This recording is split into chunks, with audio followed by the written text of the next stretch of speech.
statement, the Prime Minister. Mr. Speaker, Mr. Speaker, I want to begin by echoing what you've just said.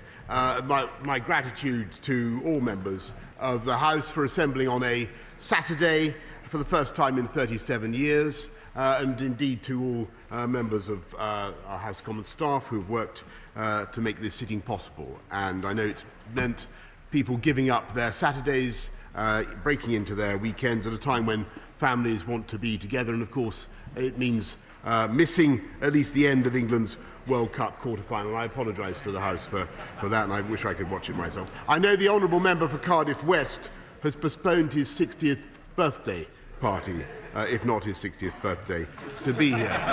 So, Mr. Speaker, the House has gone to a great deal of trouble to assemble here on a Saturday for the first time in a generation.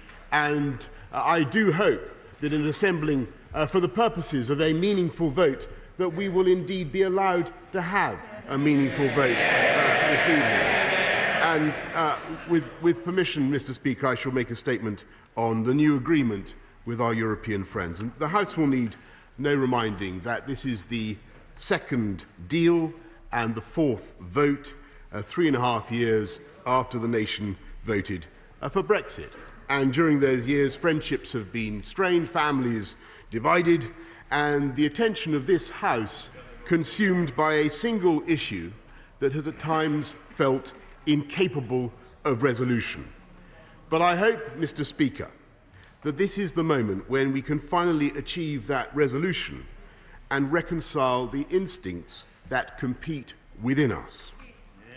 Many times in the last 30 years, I've heard our European friends remark that this country is half-hearted in its EU membership. And it is true that we in the UK have often been a back marker, opting out of the single currency, not taking part in Schengen, very often trying to block some collective ambition.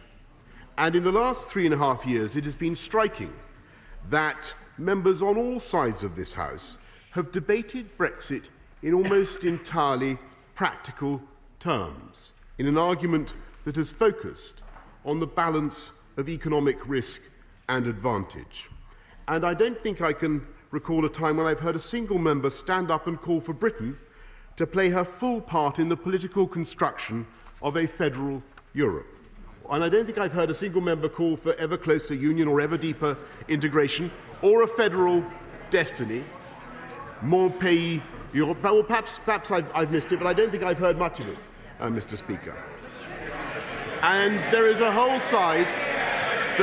side of that debate that you hear regularly in other European capitals that is simply absent from our national conversation. And I don't think that has changed much in the last 30 years. But if we have been sceptical, and if we have been anxious about the remoteness of the bureaucracy, if we have been dubious about the rhetoric of union and integration, if we have been half-hearted Europeans, then it follows logically that with part of our hearts, with half our hearts, we feel something else, a sense of love and respect for European culture and civilization of which we are a part. A desire to cooperate with our friends and partners in everything, creatively, artistically, intellectually, a sense of our shared destiny, and a deep understanding of the eternal need, especially after the horrors of the last century, for Britain to stand as one of the guarantors of peace and democracy in our continent. And it is our continent. And it's precisely because we are capable of feeling both things at once, sceptical about the modes of EU integration, as we are, but passionate and enthusiastic about Europe, that the whole experience of the last 3.5 years has been so difficult for this country and so divisive. And that is why it is now so urgent for us to move on and to build a new relationship with our friends in the EU on the basis of a new deal. A deal that can heal the rift in British politics, unite the warring instincts in us all. And now is the time for this great House of Commons to come together and bring the country together today. As I believe people at home are hoping and expecting, with a new way forward and a new and better deal both for Britain and for our friends in the EU. And that is the advantage of the agreement that we have struck with our friends in the last 2 days. Because this deal allows the UK, whole and entire, to leave the EU on October the 31st, in accordance with the referendum, while simultaneously looking forward to a new partnership based on the closest ties of friendship and cooperation. And I pay tribute to our European friends for escaping the prison of existing positions and showing the vision to be flexible by reopening the withdrawal agreement, and thereby addressing the deeply felt concerns of many in this House. And one of my most important jobs is to express those concerns to our European friends. And I shall continue to listen to all honourable members throughout the debate today, to meet with anyone on any side, and to welcome the scrutiny the House will bring to bear if, as I hope, we proceed to consider the withdrawal bill next week. Today, this House has a historic opportunity to show the same breadth of vision as our European neighbours, the same ability, resolve to reach beyond past disagreements by getting Brexit done and moving this country forwards as we all yearn to do. This agreement provides for a real Brexit, taking back control of our borders, laws, money, farming, fisheries and trade, amounting to the greatest single restoration of national sovereignty in parliamentary history. It removes the backstop which would have held us against our will in the customs union and much of the single market.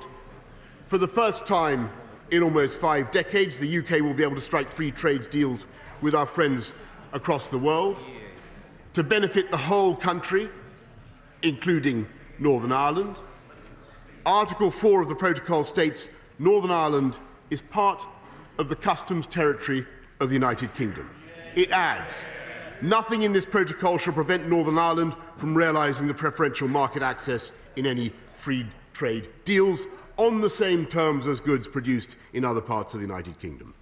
Our negotiations have focused on the uniquely sensitive nature of the border between Northern Ireland and the Republic, and we have respected those sensitivities.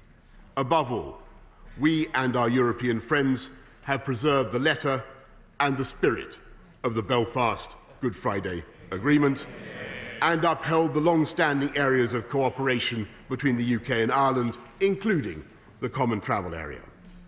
And as I told the House on the 3rd of October, in order to prevent a regulatory border on the island of Ireland, we propose a regulatory zone covering all goods, including agri-food, eliminating any need for associated checks at the border. But, Mr. Speaker, in this agreement we have gone further by also finding a solution to the vexed question of customs, which many in this House have raised. Our agreement ensures, and I quote, unfettered access, market access for goods moving from Northern Ireland to the rest of the United Kingdom's internal market. It ensures that there should be no tariff on goods circulating within the UK customs territory, that is between Great Britain and Northern Ireland, unless they are at risk of entering the EU. It ensures an open border on the island of Ireland, a common objective of everyone in this House. And it ensures for those living and working alongside the border There will be no visible or practical changes to their lives. They can carry on as before. I believe that this is a good arrangement, reconciling the special circumstances in Northern Ireland with the minimum possible bureaucratic consequences at a few points of arrival in Northern Ireland. And it is precisely to ensure that those arrangements are acceptable to the people of Northern Ireland that we have made consent a fundamental element of this new deal. So no arrangements can be imposed on Northern Ireland if they do not work for Northern Ireland. The people of Northern Ireland will have the right, under this agreement, to express or withhold their consent to these provisions by means of a majority vote in their Assembly 4 years after the end of the transition. And if the Assembly chooses to withhold consent, these provisions shall cease to apply after 2 years, during which the Joint Committee of the UK and EU would propose a new way forward in concert with Northern Ireland's institutions. And as soon as this House allows the process of extracting ourselves from the EU to be completed, the exciting enterprise of building a new relationship with our friends can begin, which has been too long delayed and which they would delay any further. Mr. Speaker, I do not wish this project to be the project of any one government or any one party, but rather the endeavour of the United Kingdom as a whole. Only this Parliament can make this new relationship the work of the nation. And so Parliament should be at the heart of decision-making as we develop our approach, and I acknowledge that in the past we have not always acted perhaps in that spirit. So as we take forward our friendship with our closest neighbours and construct that new relationship, I will ensure that a broad and open process draws upon the wealth of expertise in every part of this House, including select committees and their chairs. Every party and every member who wishes to contribute will be invited to do so, and we shall start by debating the mandate for our negotiators in the next phase. Mr. Speaker, the ambition for our future friendship is contained in the revised political declaration, which also provides for this House to be free to decide our own laws and regulations. I have complete faith in this House to choose regulations that are in our best tradition of the highest standard, of the best tradition of the highest standards of environmental protections and workers' rights. No one anywhere in this chamber believes in lowering standards. Instead,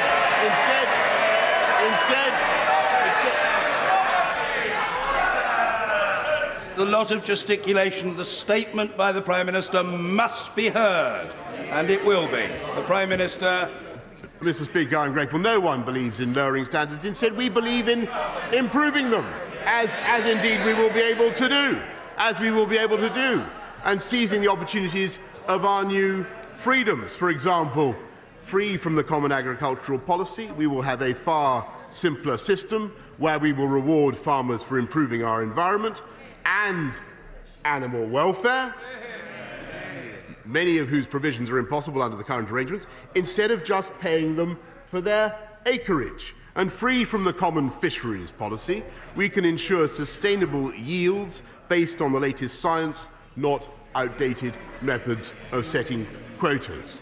And these restored powers will be available not simply to this government, but to every future British government of any party to use as they see fit. That is what restoring sovereignty means. That is what is meant in practice by taking back control of our destiny. And our first decision, on which I believe there will be unanimity, is that in any future trade negotiations with any country, our National Health Service will not be on the table. Mr. Speaker, I am convinced that an overwhelming majority in this House, regardless of our personal views, wishes to see Brexit delivered in accordance with the referendum. A majority. And in this crucial mission, there can no longer be any argument for further delay. And as someone who passionately believed that we had to go back to our European friends to seek a better agreement, I must tell the House that with this new deal, the scope for future negotiation, for fruitful negotiation, has run its course. He said, that we couldn't reopen the withdrawal agreement, Mr. Speaker. They said we couldn't reopen the withdrawal agreement. They said we couldn't change a comma of the withdrawal agreement. They said we couldn't abolish the backstop, Mr. Speaker. We've done both. But it is now my judgment that we have reached the best possible solution. So those who agree, like me, that Brexit must be delivered, and who, like me, prefer to avoid a no-deal outcome, must abandon the delusion that this House can delay again. And I must tell the House in all candour that there is very little appetite among our friends in the EU for this business to be protracted by one extra day.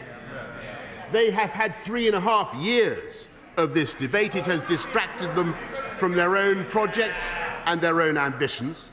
And if there is one feeling that unites the British public with a growing number of officials in the EU, it is a burning desire to get Brexit done. And I must tell the House again, in all candour, that whatever letters they may seek to force the government to write, it cannot change my judgment that further delay is pointless, expensive, and deeply corrosive of public trust.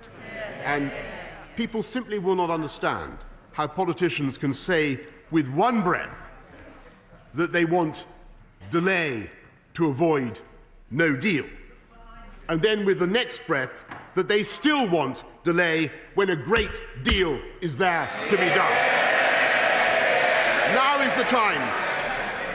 is the time, Mr. Speaker, to get this thing done. And I say to all members, let us come together as Democrats to end this debilitating feud.